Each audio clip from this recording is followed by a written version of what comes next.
Mine. 1-1 draw with Stoke City, and actually we thoroughly deserved it and possibly could have pinched it. Yeah, I thought first half they were effective. They made life very difficult for us and put us on the back foot. We had a few little passing movements in the first half, 5 or 6 passing movements that asked some questions of them. And the second half, I thought we got on top of the game. Got a lot more passing movements and asked them a few questions.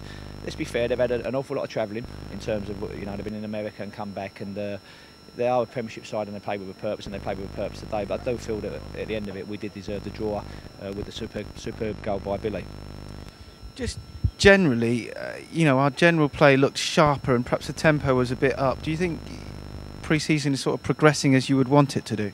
Yeah, I call it tapering, then I say to you, the first 3 or 4 games we play with heavy legs, and then we start tapering for games. We tapered for tonight, we trained hard yesterday, but then we didn't do nothing today. So the lads, if there was a league game tomorrow, we'd be ready. If there was a cup game tomorrow, we'd be ready. We've obviously got 8 more days to go, but it's about tapering that little bit more, that finer edge and that final bit of sharpness, and then obviously the competitive games start with the Leicester game here. But I say, if that Leicester game was tomorrow, I feel we'd be ready, even though there's still a few finishing touches. The good thing about it this year, I've not had to waste too much time on tactics and how we want to play, because obviously I come in last year, had to put that into the players. This year, that every player that's here, apart from a couple, know what I want, and the information goes through me, obviously, but it's out on the pitch already. I mean, and the people that were brought in terms of Billy knows what I want, Craig Easton knows what I want.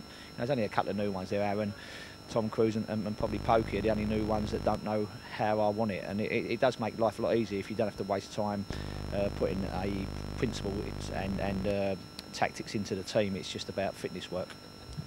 Obviously with 8 days to go, as you said, players, fans are going to start second guessing what your team will be. Was there any clues tonight? No, I don't think so. I mean, I think that I feel that every player in pre-season has had an effect. Obviously, the 2 young lads in Curtis and Niall, even when they've come on and done it, Curtis come on and scored, Niall has done well when he's come on with that bit of pace. No, I don't think anyone can guess their team. If they know it, they're better than me. I don't know my team at this moment in time. I know probably 7 or 8 of the positions, and there's 2 or 3 that's up for grabs, and they'll be fighting for them. Obviously, I don't know if people know, but Billy Bowden can't play the first game against Leicester because he's going away with Wales on the Sunday, and we'll be away to the Wednesday. He's been called up, so that's why Billy only played half hour tonight. Billy will only play half hour on Saturday because he can't play against Leicester, and he's going to go and play for Wales under 21s and get 90 minutes in that. So that's a little bit disappointing, because obviously when you look at the goal tonight and the little touches that Billy does, he had something special to us, but he'll be ready for the league campaign starting at Fleetwood. So yeah, Billy can't play, but there's another 11 spots for different people. But we've only got Nathan Craig and Saul Alpin that's not available for us at the moment, and I think Nathan Craig might well be available in 8 days' time as well. So that's a good thing as well. And one of the people that come back today and thought had a real solid game was Joe Ostler, I felt.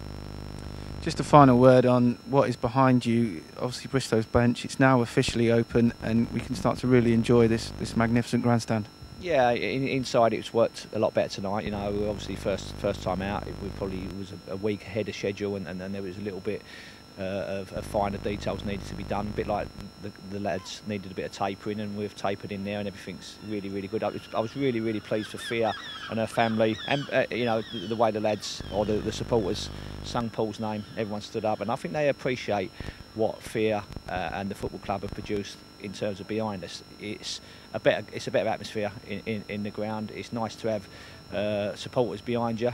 It was strange last year when they wasn't there, and it's a real piece of workmanship that makes this football club as a stadia complete, and then we hope to put some good football like we did in the second half in front of them people watching from all 4 sides. But the Bristow's bench, if you get up there and have a view, it's a real good view from up there. Cheers, Martin. Cheers. Thank you.